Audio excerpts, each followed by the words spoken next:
And I have our guests, commentators in the studio with me for the rest of the program, who will offer their perspectives on the news and all that we've discussed so far. We have Professor Prof Adeniyi, Current Affairs Analyst and Professor of Communications at BIDS University in Abuja. And there's also Mr. Baba Yusuf, who is a policy strategist, political commentator, and group CEO of the Global Investment and Trade Company. Well, gentlemen, thank you for coming. Nice to see you. Good to see you too. Different cap today. Different looks, eh? National outlook. National outlook, yes. This is national right here. Absolutely. Isn't it wonderful? Okay, so I mean, you've heard everything that has been said. What it points to is that politics is central to everything we do. It means that if we do not fix politics, then we're in trouble. What's your take on that? I totally agree with you. I mean, we are running a democratic setting. So it goes without saying that if you fix your politics, you know, it will eventually fix your economy, fix social justice, and then on and on you see development, you see growth. If your politics, whether intra-party, inter-party, or a national polity is decaying or facing the kind of malaise we are seeing, then certainly we are in trouble, because the critical players within the politics value chain, if you like, will be preoccupied with selfish interest and internal and external wranglings, rather than focusing, if you are the ruling party, on governance, or focusing on putting the party in power, on check, to ensure that good governance is delivered. So essentially the objectives are not aligned with what should be. They are aligned to, you know, various selfish silo interests. So from your point of view, how do we fix our politics today in Nigeria?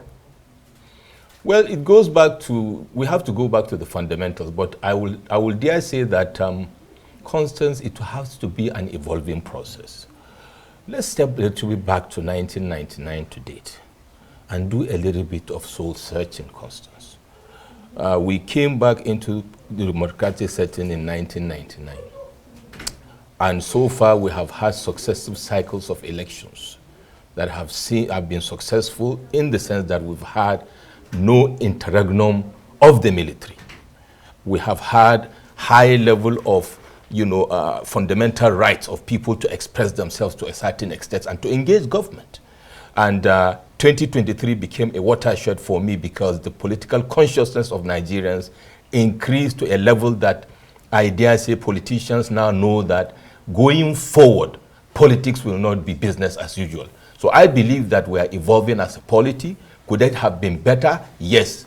But then again, it goes back to what I have been saying in the last one month or so, that citizens' participation in our political process, especially the elites, will be the game changer going forward, because indeed the elites of this country have been serially failing and underserving, you know, the citizens of this country. Why we blame, you know, the masses for collecting spaghettis, and we blame the political class for corruption. Indeed, we are the critical enablers of failure of the polity as civil servants, as public servants and businessmen. And therefore, it is time for us to understand that the politics will not fix itself. Right. Neither will politicians fix our politics. Professor Adeniyi, politics will not fix itself. And let's also tie this into what is happening in the People's Democratic Party. You know, it's total chaos. Yeah, I won't use the word chaos. It's just part of the process. Right. You know? I think our deficiency is still in inability to manage processes. You know, politics is about process. I remember what Aristotle told us ages ago. You know, politics is the art of the possible, and that possibility simply means that you can get things achieved without necessarily having some basic qualifications or some basic preconditions. Sometimes you can be gung-ho, you can be aggressive, sometimes you can also merit it, you can also possess some quality. I think the problem with our own is that, yes, in terms of longevity, we've done very well, we are fantastic, but our politics is still bereft of character. And how do we inject character into it? We inject character when it becomes value-leading, when it is value-driven, when our politician subscribes to high standard, you know, when it is not driven by, you know, prebendal gains, you know, or transaction, you know, where the determination, the quest to leave legacy, you know, preoccupies the mind of the average politician. And of course, this mindset, of course, is also brought into government and governance process such that there will be improvement. And the improvement is not just for the South, you know, but for the people, where finally, you know, you have a situation where within the concentric circle of leadership, you know, the attention will not be for the self, the family and associates, you know, but for those at the outer ring of that circle. And who are those at the outer ring? The community, the people, as the case could be, because the ultimate objective is not service to the self, but service to the people. That's the ultimate understanding of power, you know, consistent with the Leviathan, which expects that, yes, the people surrender their rights, their will, you know, to government, hoping that government will also serve them at the end of the day. Right. But in this instance, we're having a reversal, and that's where our problems still come from. But if we can strengthen the political parties as an institution, obviously in the long term, in the long run, it will rub off on governance, as the case could be. It means that merely having election cycles and spending all this money, you know, on the Independent National Electoral Commission, printing ballot papers and doing all of that, it's not enough. I don't know. It's still, there are two different things. One is an activity. The other one is a process. You know, all these things that you identified are activities that are necessary in the political process. You know, the activities are still problematic because we are not injecting value into it. You know, we are taking advantage of it. You know, politicians are actors generally, not just politicians, because we have situations where non-politicians are also complicit in the process. You know, we are taking advantage of it because people are rather self-aggrandizing, not looking at the generality of the people. You know. But the one thing that we can do is to be faithful, to be hopeful that things can change, remembering that we have made progress in the last 24 years, in my own opinion, yeah. We have made progress, you know, at the level of marginal stability, longevity. Where the deficiency lies is quality, the quality that we inject into it. And I want to believe that at some point, just like we've been able to sustain it, we can also grow it in terms of the kind of value that we put into it, so that we can say it is now value-laden, value-driven. Right. Baba, let's go to PDP. Are you surprised that Damagum, after everything, is still sitting on that seat?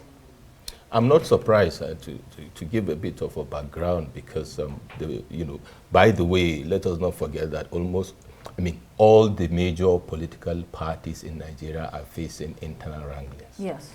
So where I will sit from a strategic perspective is to look at them as they are going through those processes, including the ruling party, yes, APC, and how they are adapting. And that will tell me, potentially in the next 3 to 4 years, what parties to look out for. I will say, you know, PDP is evolving, coming out from their failure in 2015. And to give a bit of a background, in 1998, I was a founding member of the All People's Party. And then build up to the elections, we went into alliance with the Alliance for Democracy. Then we have President Bola Ahmed Tinubu. We formed the alliance with Olufalaye. We lost to President Obasanjo. Mid-1999, political mentors and I moved into the PDP.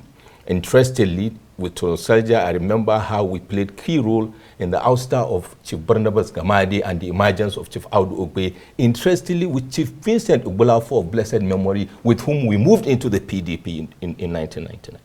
Now, fast forward to 2005, I left politics, went into professional career. But fast forward to 19 years, Constance, almost all the political actors, either mentors or co-travelers of mine in 1998, as of today, have all morphed into all the political parties. They are all scattered around. So come back to PDP and where it is and what is going on. Damagun, I didn't expect. It would be a strategic failure for PDP to have ousted Damagun today. So the outcome of the position taken by the PDP today, to tarry a while till August, will give them the opportunity to put their house in order. Don't forget there is a critical spoiler in the house called Yenson Wike, who cannot be whisked away currently. And I guess that is what they are trying to work around to ensure they have a convention that will be tenable and have a chairman that will not be in the eye of the storm if they did that today. Okay, we have another story to look at. Yeah, the Economic and Financial Crimes Commission, the EFCC, has declared former governor of Kogi State, Yahaya Bello, wanted over alleged 80 billion naira financial crimes. The Anti-Graft Commission has asked anyone with useful information on Bello's whereabouts to contact the commission or the nearest police station. Yesterday, some EFCC operatives laid siege at Bello's Abuja residence. Few hours after Governor of Kogi State, Usman Ododo, arrived at Bello's house, was said to have left with the former governor in his vehicle. Bello was absent in court today when the EFCC arraigned him. His arraignment came after a warrant of arrest, and an enrollment order was granted to the EFCC by the court yesterday. Meanwhile, the Attorney General of the Federation and Minister of Justice, Lateef Fagbemi, has issued a stark warning to those impeding the agency's lawful duties. In a statement released, Fagbemi underscored the gravity of the challenges facing the EFCC and emphasized the imperative of upholding the rule of law in Nigeria's anti-corruption efforts. Well, I still have Professor Prof Adeniyi, current affairs analyst and professor of communications at Bayes University in Abuja. He's here, and also Baba Yusuf, a policy strategist, political commentator, and group CEO of the Global Investment and Trade Company. And then joining us now from Lagos is Barrister Ola Daniel. He is a legal practitioner. Welcome, Barrister Ola Daniel. Thanks for joining us. Thank you for having me, Constance. Yeah, so let's start with you. Yahaya Bello has been declared wanted. That's a big one. What's your view on that? Well, I personally have a very strong view about that, and it is not good for our democracy. Now, you can declare someone wanted. Perhaps you had invited the person and there is no court order and the person is on the run or something. You can declare such person wanted. But in this case, these circumstances, that is not the case. The person you are declaring wanted went to court to stop you from prosecuting, arresting him. An High Court gave an order. There was an interim order which restrained EFCC from arresting a former governor. So if there was an order and EFCC went to Court of Appeal, if you believe in justice and if you believe in the judiciary and you believe in the court system, you took that matter, you went to the Court of Appeal to appeal that judgment. And the Court of Appeal has given a date for his judgment, which is Monday. Okay. So why will you then go ahead to declare someone wanted? Okay, sorry, we do not have a lot of time, so let's quickly move on this. As a lawyer, right, will you advise Yahaya Bello to turn himself in or not? Don't forget that there is a court order, and the substantive case had already said you cannot prosecute, you cannot, you can't arrest. Yes, I will advise ex-governor to turn himself in if he has not committed an offense, because part of these allegations, okay, the charge sheet was from 2015, was amended to 2016, 3 weeks when he came into the office. You can see that something is fishing, which no one can say exactly what is happening. But personally, I would advise him to turn in. But then I am not the court that gave the order. And the order given by court is to say you cannot prosecute. So why do you then want him also to disobey the judgment of the court by turning himself in when the court has said you cannot prosecute, you cannot, you can arrest, and even there's an appeal on this matter. So why, look, there are two sets of people in this country that are destroying the rule of law, that are not helping the rule of law to grow in this country. Those set of people are one, the politicians, two, the anti-graft agencies. Thank you so much, Ola Daniel, for joining us. They never obey the rule of law. Unfortunately, we don't have enough time, but thank you so much for joining us. We hope to have another time to discuss further on this. So let's come back to you. We've run out of time, but very quickly, Prof, from you, what do you think about this issue? I mean, Usman Dodo, the current governor, was allegedly, tried to stop the governor from being arrested, or helped him to evade arrest. Yeah, very, very unfortunate, really. It's a kind of drama that shouldn't have arisen in the first instance, because massively our judicial system, assumes that you are innocent until proven guilty. And do not forget, the ex-governor is an influential person. It doesn't matter what questions the FCC will be asking him. What matters is how he's able to prove that he's innocent. And the more dignifying, decent, respectable thing that he should have done is probably to just honorably turn himself in and clear himself. Not to provoke the FCC to this idea of declaring him wanted. The populace is not necessarily mindful of the legalese that the lawyer in Lagos is talking about. It's the optics that we are seeing, and the optics can be very, very concerning. And it's not weighing in favor of the ex-governor, as the case could be.